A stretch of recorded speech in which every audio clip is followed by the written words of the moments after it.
Aujourd'hui, les pronostics de l'UFC 259, carte absolument monstrueuse. Ah ouais. Chargé comme jamais, on va voir, parce que vous nous connaissez, on est très très bon en pronostic. Si Israël Adesanya va s'imposer contre Jan Blachowicz et les autres title fights, mais aussi le reste de la main card. Générique Serge.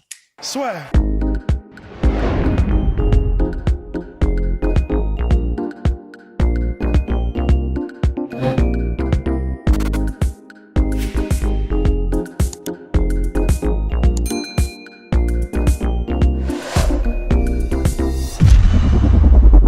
Mon cher Rust, donc c'est parti.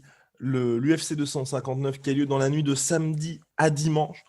Je rappelle, comme à chaque fois, la diffusion, bien évidemment, légale, parce que c'est important. Les gens nous disent souvent sur quelle chaîne c'est. Donc, les préliminaires sont sur l'UFC Fight Pass et la carte principale est sur RMC Sport. On vous met ça dans la description si jamais vous voulez avoir les horaires de la carte et viser environ. Alors, attendez, là, c'est un petit peu n'importe quoi. Et donc, viser pour cette carte, hop là, tac. Au niveau des horaires pour le main event, parce qu'on sait bien évidemment que c'est ce qui vous intéresse, pour le main event, vous pouvez viser environ, bien évidemment, 4h30 du matin. Oula, pardon, autant pour moi, la carte principale commence à 4h du matin, donc visez le classique en 7h, 7h30 pour le main event. Alors mon cher Rust, on va commencer par le premier combat de cette carte principale. Donc là, rendez-vous à 4h du matin. 4h du matin sur MC Sport pour la main card. Thiago Santos, Alexander Rakic, le numéro 2 contre le numéro 4. Ça commence comme ça. C'est monstrueux. Hein. En vrai, le combat est monstrueux. Non, en vrai, on va pas se le cacher. Alors déjà, premièrement, en fait, c'est vrai que sur tous les combats là qu'on va aborder, à la limite, à part le combat de Amanda Nunes, ils sont tous assez chauds à pronostiquer quand même. Putain, parce qu'Amanda Nunes, elle est à... Oh la vache. Elle est à moins 1250 au niveau des odds. C'est... D'accord, donc c'est... Grosso modo, c'est censé être une piste de ski, en fait. Enfin, c'est vraiment... Normalement, il n'est censé y avoir aucun suspense. Ouais. Mais c'est vrai qu'à part ça, les combats sont quand même assez chauds à pronostiquer. Et Yann Sterling, il n'y a pas de favori. Yann Sterling, il n'y a même pas de favori. Les deux sont à moins 110. Ouais. Alors que moi, j'aurais mis Yann plutôt. Mais on va le voir dans quelques minutes. Alors, commençons par Rakic, Thiago Santos. Personnellement, moi, ce que j'ai dit à Poyomso, il n'était pas d'accord avec moi. Mais moi, je pense qu'Alexander Rakic ne va jamais, mais alors jamais, prendre le risque de rester debout et d'échanger avec Thiago Santos.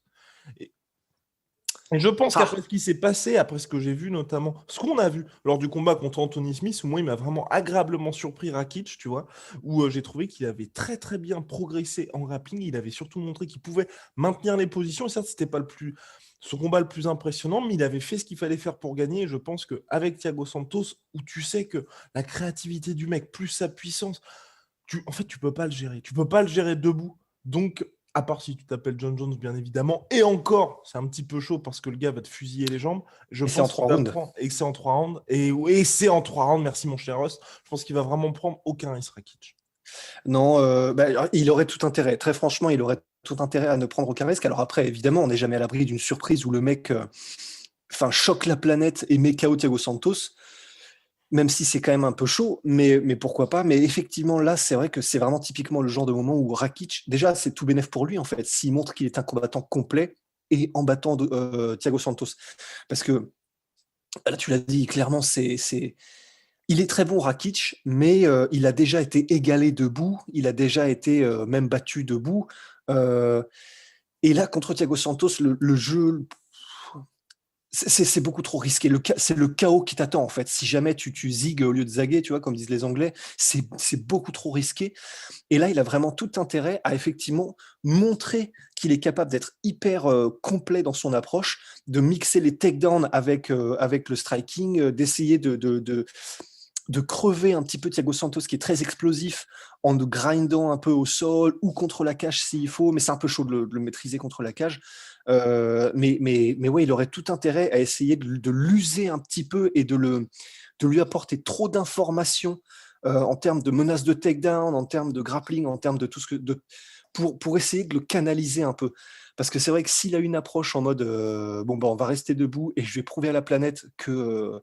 C'est ce qui serait entre guillemets intéressant aussi, hein, parce que s'il fait ça et qu'il y arrive et qu'il met KO de Santos, mais c'est Ouais, chaud, mais qu'il met KO Santos ou qu'il le bat, bon, bah là, au moins, c'est vrai que théoriquement, c'est vrai que si c'est son approche, les matchmakers de l'UFC vont se dire ok, le mec, clairement, il a des couilles en adamantium. En plus de ça, il vient de battre un mec qui était terrifiant et qui a fait jeu égal avec John Jones debout. c'est ça. Et bon, bah là, c'est difficile de ne pas le replacer immédiatement pour un title shot. Alors qu'on Ouais. rappelle, Thiago Santos a perdu contre Glover Teixeira, son dernier combat. Exactement. Mais là encore, en Donc, mettant à chaque fois 2 fois knockdown Glover Teixeira, si je m'abuse, et de mettant ouais, salement dans le dur, donc debout, et à chaque fois, c'était en grappling et dans les amenés au sol qui s'est complètement fait dépasser Thiago Santos. Et puis pour le coup, c'est vrai, quand on ouais, regarde les précédents adversaires d'Alexander Rakic, tu vois, hormis Jimmy Manuwa, mais qui était sur la fin, puisque de toute façon, c'est, je crois, le dernier combat de sa carrière, euh, il n'y a personne qui présentait ce danger debout en termes, tu vois, d'explosivité. Parce que pareil, Volkanos Demir, certes, il s'incline par décision partagée, mais aujourd'hui, Volkanos Demir avait quelques petits pépins physiques qui font que c'était plus le no-time qui a été jusqu'au titre aussi. Donc c'est pour ouais. ça que moi, je pense vraiment les progrès qu'il a montré lors de ses derniers combats dans sa capacité à mixer un petit peu, et aussi ce qu'a montré Thiago Santos lors de ses derniers combats, font que je pense que le game plan sera clairement pas de rester debout face à lui. Ouais, oui, oui, c'est ça. D'autant plus que, comme tu l'as dit, c'est vrai que contre Glover Teixeira, effectivement, on a vu que la solution pouvait être aussi la soumission, tu vois, face à Ouais. Thiago Santos pour s'en sortir. Donc, oui, oui, non, clairement, c'est voilà, ça va être intéressant de voir effectivement. Il aurait tout intérêt à utiliser une approche plus complète. Comment s'en sort Rakic justement si c'est ça qu'il fait. Du coup, Pronostic. Le pronostic. pronostic. Du coup, franchement, je crois que je vais mettre Rakic parce que je me dis, il a encore énormément à prouver et il n'a pas encore eu, lui, son title shot. Il a eu des hauts et des bas, mais il est encore relativement jeune, Rakic, il me semble. Et je me dis qu'il peut créer la surprise, effectivement. Il peut créer la surprise en battant Thiago Santos. Le finir, c'est peut-être un peu chaud, surtout en 3 rounds où Thiago Santos va pouvoir faire, physiquement être ultra imposant et présent et du premier au dernier round. Mais il peut, voilà, il peut faire une démonstration technique, je pense, face à Santos. Donc pourquoi pas. Eh bien, je vois Rakic par décision unanime également, mon cher Rust. Rakic qui est favori des bookmakers. Bien. Et là, Oh, deuxième combat de la main carte, et oui, et très attendu, je pense, en France. Islam Makhachev contre Drew Dober. Souvenez-vous, les deux avaient dû s'affronter lors de l'UFC on Fox 19. Il y avait même eu le face-à-face lors de la pesée, mais Islam Makhachev avait testé positif au meldonium et donc suspendu, et le combat avait été annulé. Et donc là, 5 ans plus tard, il se retrouve en main card d'un pay-per-view. Donc d'un côté, on a Islam Makhachev qui est vu par beaucoup comme l'héritier de Khabib Nurmagomedov. Toute la team, a.k.a. le voit comme un futur champion. Et en face, Drew Dober qui lui reste sur tout simple, enfin qui a jamais été aussi bon. Après, c'est vrai, une carrière un petit peu en dents de scie. Et donc là, voilà, c'est un test intéressant pour Islam Makhachev. Mais pour ma part, je suis un petit peu déçu qu'il y ait ce combat-là après le test qu'il devait avoir contre Rafael Dos Anjos, où on aurait vraiment su ouais. où en est Islam. Et clairement, je pense vraiment qu'il va s'imposer en cruisant face à Drew Dober. Parce que tout simplement, pour moi, le sol d'Islam Makhachev sera vraiment de trop. Voilà. Ouais, c'est ça. Franchement, Drew Dober, il est bon. En plus, il est excitant à regarder combattre et tout. Mais c'est vrai que Makhachev, même si c'est vrai que pour l'instant, on n'a pas vu la même dominance par Makhachev sur ses adversaires que l'avait Khabib, mais c'est normal, personne n'arrive à faire ce qu'a fait Khabib. Mais du coup, en revanche, même si on n'a pas vu la même dominance, d'un autre côté, je crois quand même que pour réussir à résister à Makhachev, il faut quand même être d'un certain calibre. Et je sais pas si Drew Dober est de ce calibre. C'est un excellent, excellent combattant, Drew Dober, mais il faut quelqu'un de spécial quand même pour réussir à contrecarrer un mec comme Makhachev. Donc je vois aussi une domination en creusant de Makhachev, très honnêtement. Formidable, mon cher Rust. Et puis c'est vrai que, enfin, tu vois, même au niveau du. Enfin, on va dire que ce sont deux noms, mais même au niveau de ce que les mecs ont montré récemment, au niveau de là où Drew Dober a été mis en difficulté ces derniers combats, c'est Olivier Aubin-Mercier, excellent au sol, notre cher Olivier Aubin-Mercier. D'ailleurs, bonjour à nos amis québécois. Et Benel Dariush aussi, qu'on a pu voir récemment contre Ferreira, qui est absolument... Ferreira. Pereira, à chaque fois je me trompe. Ferreira, si je m'abuse, Diego de son prénom. Donc bref, lui aussi qui est assez monstrueux. Donc tu vois, je suis un peu surpris de la part de l'UFC parce que c'est vrai que Drew Dober, avec ce qu'il a montré ces derniers temps, ils auraient pu, tu vois, un petit peu, je vais pas dire plus le pousser, mais tu vois, se dire, on peut en faire un animateur, pourquoi pas de la catégorie. Là, clairement, il est sur une série de victoires. On va chercher à un petit peu le briser. Puis c'est vrai que même Islam Makhachev, tu vois, quand on regarde ses derniers combats, moi je trouve, hein, c'est peut-être un peu dur ce que je vais dire, mais quand tu as fait Arman Saroukian puis Davi Ramos, affronter Drew Dober, c'est pas vraiment pour moi une progression. Ouais, c'est ce que je trouve aussi, c'est-à-dire qu'il reste sur un calibre de très bons adversaires, mais qui sont pas non plus un step-up à chaque fois. Je suis assez d'accord, en fait. Et c'est pour ça que, bah, voilà, encore une fois, le regret qu'on n'ait pas eu Dos Anjos, bah, là, on réappuie dessus, tu vois? Parce que, ouais, on n'a pas l'impression d'une montée en puissance, en fait, pour Makhachev. Après, c'est normal aussi puisque ses combats sont annulés et s'il avait battu Drew Dober, peut-être qu'effectivement, on aurait pu ensuite gagner du temps. Mais ouais, voilà, c'est un combat qui sera intéressant, mais dont on ne pourra pas déduire grand-chose, en fait, à part pour, Dober s'il gagne, mais si Makhachev gagne, on ne pourra pas en déduire grand-chose. On espère en tout cas avoir ce combat contre RDA très prochainement. En tout cas, les deux le veulent. Premier title fight de la soirée, les gars. Yann contre Sterling. Yann contre Sterling pour le titre bantamweight. Yann, donc c'est le bordel, oui, c'est le bordel où je suis. Il y a des gens qui sont en train de faire des travaux et qui sont absolument insupportables depuis maintenant 2 semaines. Voilà, donc si vous entendez quelques bruits ici et là, bah voilà, tout simplement. Ils n'ont même pas prévenu, hein. C'est pour ça que je dis qu'ils sont insupportables. J'ai été obligé de les voir pour dire qu'est-ce qui se passe, alors que ce sont les voisins du dessus. D'accord. Respect, mon cher Putain. Ross, je vous le demande pour nos auditeurs. Alors donc, Yann, absolument monstrueux depuis son arrivée à l'UFC, en face, donc en striking, capable aussi de mixer, d'imposer un rythme absolument monstrueux à tous ses adversaires, y compris à notre cher José Aldo qui a fait jeu égal pendant 3 rounds avant malheureusement de sombrer la légende brésilienne. De l'autre côté, Aljamain Sterling, américain, extrêmement bon au sol, et c'est là que c'est intéressant parce qu'on a une opposition entre les deux, mais, et c'est pas un petit mais, et là pour moi c'est ce qui va être très très chaud pour Sterling, c'est il a le record, et un triste record à l'UFC, c'est le seul combattant qui a plus de 800 frappes à l'UFC frappes significatives à l'UFC sans avoir scoré le moindre knockdown. 832 frappes, 0 knockdown. Et c'est terrible. C'est étonnant comme stat quand même. Ouais, c'est étonnant, mais c'est assez triste parce que le problème, c'est que je pense que Yann, qui est extrêmement intelligent, il l'a montré, il va l'attendre. Et même Sterling l'a dit, tu vois. Il a dit, bah, à partir du moment où je l'aurai mis au sol, ce sera bon pour moi. Il va l'attendre que sur un seul domaine, en fait. Et je pense que face à un mec du calibre de Yann, c'est juste insuffisant. C'est triste, hein, mais pour moi, c'est juste insuffisant. Mais c'est là où c'est aussi impressionnant quand même, il faut le dire, d'avoir quelqu'un comme Petrian, c'est que honnêtement, Aljamain Sterling, il est aussi très, très bon debout. Franchement, Aljamain Sterling, bah, il a battu Pedro Munoz, mais si je me souviens bien, il l'a battu debout aussi, tu vois? Et honnêtement, c'est quand même assez impressionnant. Ça montre que quand on sait aussi que du coup, effectivement, quand tu es au sol avec Aljamain Sterling, tu as intérêt à t'accrocher Jeannot parce que ça va secouer quand même, mais debout aussi, il est vraiment très, très, très chaud. Le souci, et il est vraiment, et c'est beau à voir. C'est-à-dire que c'est pas quelqu'un qui a, voilà, comme tu l'as dit, qui a juste une énorme frappe et du coup il terrifie tout le monde. C'est vraiment, il est technique, il arrive énormément à mixer son striking, les mains, les pieds, faire des combinaisons en avançant, en reculant, très bonne gestion des distances et tout ça. Mais effectivement, il ne fait pas mal. Il fait pas, il ne, il n'est pas capable d'être incisif comme le sont, par exemple, dans la catégorie effectivement des José Aldo, comme le sont des Petrian. Et c'est vrai que c'est là effectivement où le bas blesse, c'est que par contre Petrian, il fait tellement mal, il est ultra sharp aussi.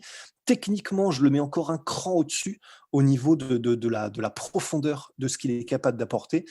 Et en plus de ça, alors au-delà du fait qu'il a l'air interminable debout, enfin, quand on voit ce que José Aldo lui a balancé en termes même de body shot, de low kick, de tout, le mec, jamais il a bronché. C'est terrifiant. Et du coup, ben, c'est vrai que debout, même si Aljamain est très bon, bon, ça risque vraiment d'y avoir une classe d'écart. Et le problème, c'est que oui, il faudrait que Aljamain amène Petr Yan au sol. Mais même s'il est très bon, c'est pas du tout facile. Et Petr Yan, je sais pas s'il restera champion longtemps, mais je pense. Parce que très franchement, parce qu'en fait, et la raison pour laquelle je dis ça, c'est parce qu'il bénéficie pas, tu sais, d'une aura, ou il bénéficie pas d'un. C'est pas le champion le plus médiatique. C'est pas le champion où il est connu des fans. Il est connu pour écraser tout le monde. Enfin, il écrase tout le monde, mais qu'est-ce que je veux dire? Il est pas. C'est pas un Adesanya, tu vois. Il est pas connu pour être juste intouchable. Contre José Aldo, il avait perdu. José Aldo avait fait jeu égal sur les 3 premiers rounds. Mais tu regardes quoi en fait là? Je regardais, mon cher Rust, les derniers combats de Petr Yan, c'est pour ça. Et je regardais les types d'adversaires et c'est vrai que doesn't smell good to me. Doesn't smell good to me pour notre cher Aljo. Ouais. Non, c'est pour ça, ça va être très chaud, ça va être tendu. Ça va être tendu donc pour Aljamain Sterling. Ross qui a été coupé dans son envolée lyrique. Parce que pour toi, donc, qu'est-ce qui fait que tu penses pas qu'il va être champion longtemps? Parce que c'est vrai que ça fait partie de ces gars-là. Moi, je le compare un peu à José Aldo, Yann, dans le sens où c'est pas un mec qui, en dehors de la cage, va nous subjuguer par ses punchlines, par ses déclarations. Mais par contre, c'est une vraie présence quand il est à l'intérieur. Et toi, c'est pour ça que tu disais, c'est peut-être, enfin, dans le sens peut-être que l'UFC va pas le pousser, non? Que non, je sais plus pourquoi je dis ça. Mais bref, en tout cas, tout ça pour dire que notre cher Petr Yan affronte Aljamain Sterling. Et c'est vrai que, en fait, quand je regardais les derniers adversaires de Yann, c'est vrai, tac, ouais. Donc Yann, ouais, c'est vrai, John Dodson, Jimmy Rivera, Faber, et donc là, José Aldo pour obtenir pour obtenir la ceinture. Non, c'est monstrueux, hein. C'est absolument Compliqué, monstrueux. compliqué, mais d'un autre côté, je vais pas dire le seul espoir que j'ai, mais moi, Aljamain Sterling, là où il m'a vraiment agréablement surpris, mais je pense que tu peux pas faire ça 2 fois, c'est dans son combat contre Cory Sandhagen, où il a vraiment pris Cory Sandhagen de court pour le coup. Où là, c'était écrit danger sur tous les côtés le combat, et, euh, et il a réussi à le soumettre en 1 minute 28, et Cory Sandhagen n'a même pas eu le temps en fait de rentrer dans le combat. Enfin, ça a commencé, ça a retrouvé avec un sac à dos de 70 kilos, donc c'était très compliqué pour lui. Et pour moi, c'est un peu le seul moyen pour lui, je pense, à mon avis, de réussir à s'en sortir face à Petr Yan, parce que je pense que tu vois le rythme qui va être imposé, le fait que Yann pourra l'attendre, et surtout, et là aussi où je pense que ça va lui faire assez bizarre, à mon avis, même s'il a déjà affronté des lutteurs, bien évidemment, mais je pense que Yann pourrait aussi aller au sol, tu vois. Pas au début, hein, pas au début du combat, sans mais souci, hein. je pense qu'il pourrait aller aussi au sol. Et c'est ce qui m'inquiète un tout petit peu pour Aljamain Sterling. Ah oui, non, sans souci. C'est là où effectivement c'est chaud, c'est que c'est vrai que Cory Sandhagen, il est particulièrement connu pour son striking et au sol, c'est vrai qu'il y avait clairement, il y avait entre guillemets, c'est là où il y avait l'ouverture claire et nette pour Aljamain Sterling. Contre Petr Yan, c'est pas du tout aussi évident. C'est-à-dire que le mec est tellement complet et tellement bon partout que même si tu vas au sol, c'est pas pour autant que c'est terminé en fait. Et du coup, c'est pour ça que même si c'est assez, même si le combat va être très intéressant, je pense quand même que et je suis étonné de voir qu'il n'y a pas de favori parce que quand même je mets Petr Yan Ouais. et je mets Petr Yan. C'est peut-être le combat où je suis avec celui d'Amanda Nunes le plus pas sûr parce qu'on n'est jamais sûr, tu vois, mais confortable dans l'idée que j'en ai de la manière dont ça va se faire, tu vois. Et Donc pour, victoire de Petr Yan. et pour finir, mon cher Rust, ce que je voulais ajouter par rapport... Oh, ça fait des pop-pop un peu partout. Je voulais ajouter par rapport au combat de Yann contre Sterling. Moi, ce que je trouve aussi intéressant, c'est que mine de rien, ça va être le premier combat en 5 rounds d'Aljamain Sterling. Et là aussi, pour moi, ça a son importance, dans le sens où je pense notamment, tu vois, au combat contre Pedro Munoz. C'est vrai que j'ai pas énormément vu D'ailleurs. j'ai pas énormément vu Aljamain Sterling au cours de sa carrière, tu vois, pouvoir gérer. Et je pense notamment au combat contre Pedro Munoz, où tu avais une folle intensité, comme si finalement il y avait code crédit illimité au niveau du gas tank. Mais là, je pense, face à un mec contre Yann, qui a montré contre José Aldo, qui a fait quelque chose que, il a littéralement noyé José Aldo, ce qu'avait fait auparavant Max Holloway, mais là, c'était encore plus impressionnant parce que on avait vraiment un José Aldo qui faisait jeu égal avec lui et qui était, on n'avait jamais vu un aussi bon José Aldo depuis des années. Donc c'est ce qui était d'autant plus impressionnant. Et là, c'est ce qui, moi aussi, c'est un point d'interrogation supplémentaire au sujet de Sterling, c'est va-t-il pouvoir tenir la distance aussi face à Petrel? Alors peut-être que c'est lui qui va réussir à le noyer sous sa pression physique, sous la pression rapide, ou au contraire que justement ça va être de trop pour lui. Après, c'est vrai que l'avantage, c'est que Sterling, il a pas non plus un style qui est ultra explosif, en fait. Il travaille aussi en volume quand il le faut. Il est bon, il est capable de mettre une forte intensité, mais effectivement sans jamais être, dans des explosions à la Romero, en fait. Du coup, je pense que ça devrait aller au niveau, alors théoriquement, au niveau gas tank, le problème, c'est qu'effectivement, il y a le fait que tu as un style qui est plus favorable pour aller dans les rounds, de championnat. Donc c'est le cas de Sterling, je pense. Mais le problème, c'est que tu as aussi ce qu'apporte Ian. C'est-à-dire qu'il va y avoir, il va y avoir les body shots, il va y avoir la pression, il va y avoir, l'intensité et la panique que peut apporter Petr Yan quand il commence à mettre la marche avant. Donc, théoriquement, je pense qu'il a le style, Aljamain Sterling, pour durer sans aucun souci. Le problème, c'est que c'est contre Petr Yan, quoi. Oh, c'est tout résumé. Maintenant, place au co-main event, Amanda Nunes contre Megan Anderson. Bon, alors, mon cher Russ, vous me pardonnerez ma nouvelle recherche. Ce que je trouve un peu terrible avec ce combat, c'est que clairement, pour moi, ils auraient dû le faire dès que Megan Anderson, et je recherchais, voilà, dès que Megan Anderson, en fait, est arrivée de l'Invicta, parce qu'ils l'ont fait venir de l'Invicta en tant que nouvelle grosse challengeuse pour la catégorie featherweight. Mais le problème, c'est qu'elle est tombée directement contre Lyon et qu'elle a été battue. Et depuis, on sent qu'il y a cette volonté de l'UFC de toujours pousser Megan Anderson en tant que challengeuse pour Amanda Nunes, sauf que personnellement, moi maintenant, j'y crois plus du tout parce qu'il y a eu cette défaite contre Lyon, il y a eu cette défaite contre Felicia Spencer et le reste des adversaires battus par Megan Anderson, elles sont fortes, mais c'est pas du tout calibre champion. Et ce qui fait qu'aujourd'hui, tout simplement, on se retrouve avec un combat qui est extrêmement déséquilibré et sauf accident, mais vraiment sauf accident, pour ma part, hein, je pense que Amanda Nunes va s'imposer. Mon cher Ross, on n'a même pas fait nos pronos pour Islam Makhachev contre Drew Dober Si, je crois qu'on avait dit, Islam Makhachev par décision et tranquille, enfin, qu'il allait battre Drew Dober. Oui, on a dit qu'il allait battre Drew Dober, mais pas comment. Ouais, pour moi, décision. Toi aussi? Oui, moi aussi. Ouais. Et pour Yann Aljamain Sterling? Je mets Petr Yan par TKO ou round 4. Eh bien, je mets Yann par TKO au round 3. et donc, ouais, donc Amanda Nunes contre Megan Anderson. D'ailleurs, il n'y a même plus de classement dans cette catégorie featherweight féminine. Ah, d'accord, ils ont juste abandonné le truc, en fait. Ok. Bon, voilà. Mais c'est ça, en fait. Le truc, c'est que si Amanda Nunes prend le combat au sérieux et entre guillemets, parce qu'en fait, ça peut être aussi un problème, hein, c'est qu'elle est tellement dominante et le challenger, théoriquement, n'est tellement pas à son niveau qu'en fait, Amanda Nunes pourrait faire partie un petit peu de ces cas d'école de personnes qui peut-être s'entraînent un petit peu moins parce qu'ils sont beaucoup trop dominants et du coup se font surprendre. Et ça, je n'y crois pas. Je pense pas. Il y a eu le combat contre Felicia Spencer, en fait, tu vois. Il y a eu ce combat contre Felicia Spencer, et c'est vrai que, pour le moment, les combats d'Amanda Nunes, tu vois, à part, alors, c'est reparti, on reprend notre petit historique. C'est vrai que quand on regarde les derniers combats d'Amanda Nunes, ce qui est bien, c'est que, tu vois, elle a montré contre des adversaires, tu vois, de calibre, vraiment, quand je dis calibre all-time, donc je pense à Lyon, je pense à Chris Cyborg, qu'elle était même Germaine de Randamine d'une certaine manière, parce qu'en plus, il y avait une petite revanche entre les deux.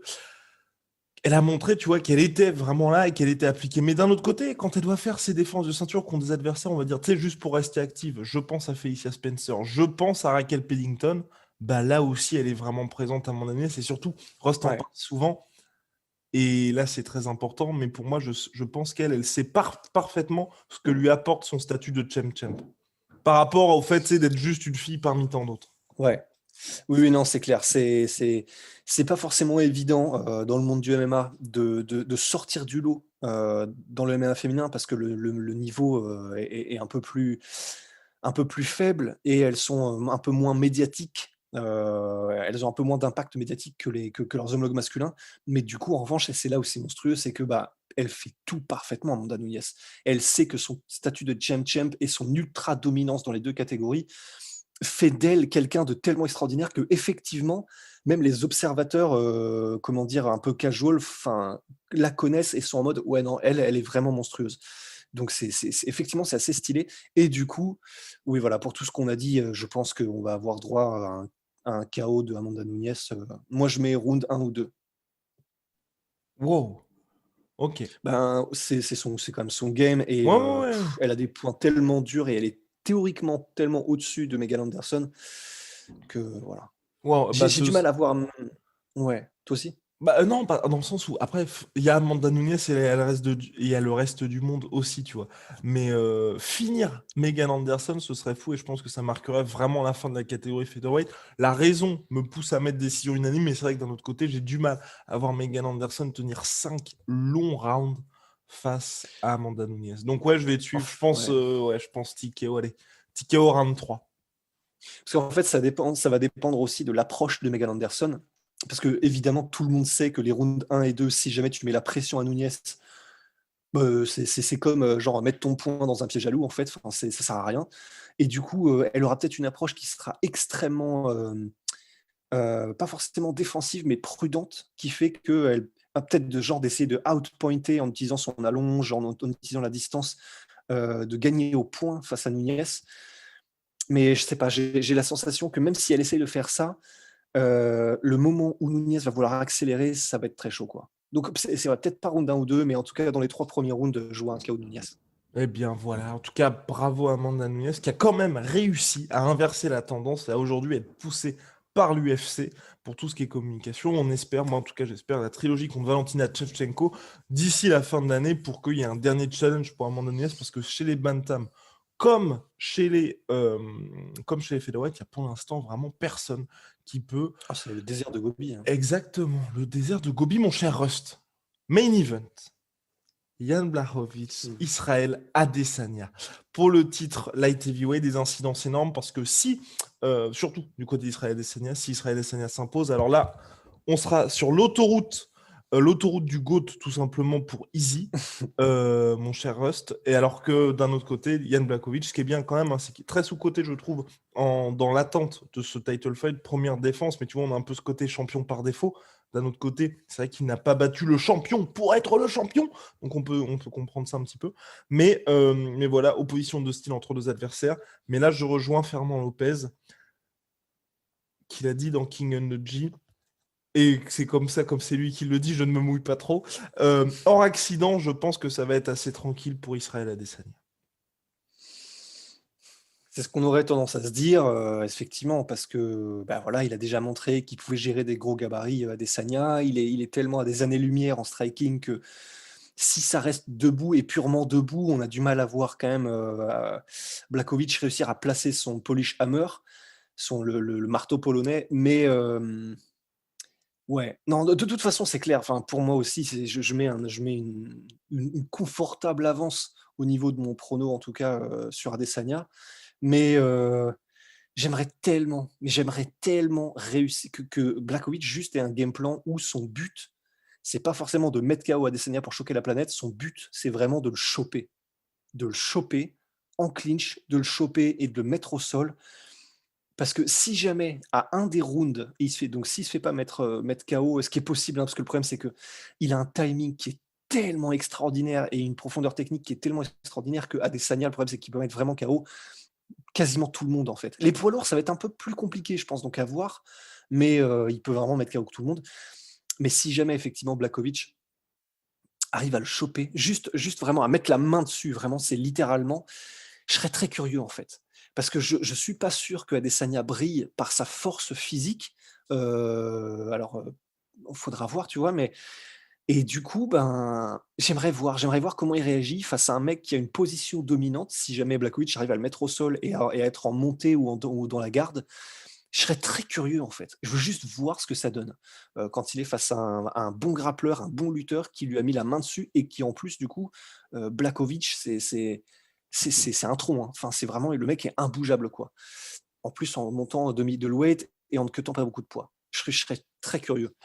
Mais ouais, voilà, Et je pense que je ça favorise n'arrivera également. pas. Ouais. Ouais. Oui, parce que Malheureusement, parce que je te rejoins, j'aimerais beaucoup voir ça. ouais, non, non, c'est sûr. Mais voilà, encore une fois, le jeu de jambes, l'intelligence de déplacement, l'intelligence de combat, la gestion des distances d'Adesanya Et le fait qu'il est constamment en train de te harceler fait que justement, c'est aussi la méthode Fernand Lopez, tu vois, mais fait qu'il est quand même très compliqué à mettre au sol. Du coup, je pense que ça va être très compliqué. Là, son pronostic, mon cher Rust. Alors, ouais, Adesanya, moi je mets Adesanya et puis ce serait impressionnant qu'ils finissent Blachowicz quand même. ouais, là, ce serait fou. Ouais. Mais pour l'histoire, du coup, je vais quand même mettre le fait qu'il y arrive. Je vais mettre round 4. Ah oui, d'accord. Ah oui, ok. Ouais. Un petit KO, round 4. KO round 4. Ouais, parce qu'en fait, je n'exclus pas non plus, moi, tu vois, l'accumulation de dommages. Je pense clairement pas qu'il peut le finir sur un coup. Ouais, moi non plus. Je pense vraiment que ça peut, au fil des rounds, ça peut vraiment être beaucoup pour Jan Blachowicz. Mais j'ai du mal à le voir quand même. Idem, mais c'est pour C'est ça marrant, moi je vais hein. mettre décision unanime pour Israël Ouais. Adesanya, mais j'exclus pas pour le coup. Vraiment, tu vois, je n'exclus pas qu'il se fasse finir par KO non plus. Tu vois, je pense qu'il va dominer le combat, mais à mon avis, il va y avoir 2-3 fois où on va faire Ouais. ça va crisper un petit peu. Ouais, effectivement. Donc wait and see. Wait and see. Donc dans la nuit de samedi à dimanche. Vivement mon cher Russ pour cette UFC 259 extrêmement dense et qui pourrait avoir des incidences potentielles absolument énormes. Bien évidemment, nous parlons de Johnny Bones Jones. Et puis, voilà. Et puis mine de rien, même aussi pour le titre bantamweight, parce que moi en tout cas, j'ai très très envie par contre de voir le combat Cory Sandhagen contre Petr Yan. Ah oui. Oh là là, oui. Ce combat-là, vraiment. Ah ouais, non, ce serait monstrueux. Techniquement, ce serait sublime. En striking particulièrement. Exactement. Bah, il y a ça, et puis tu vois, même si, allez, pareil, Blachowicz, défaite ou victoire, j'ai aussi envie de voir Blachowicz contre Thiago Santos. Il y a quelques combats, tu vois, qui potentiellement pour la suite font envie. Ouais, la revanche. Ouais, non, j'avoue, ça fait saliver, Bref, mon cher Rust, on se dit à très très vite pour de nouvelles aventures. Big shout out à my sweet protein. Moins 25% supplémentaire en plus des soldes avec le code la sueur et moins 10% sur tout Venom avec le code la sueur. À très très vite pour de nouvelles aventures. Et n'hésitez pas à participer vous aussi au pronostic en commentaire. Voilà, c'est pas une honte, hein, rassurez-vous, de se tromper. Ce n'est pas une honte. Allez. C'est même une habitude chez nous.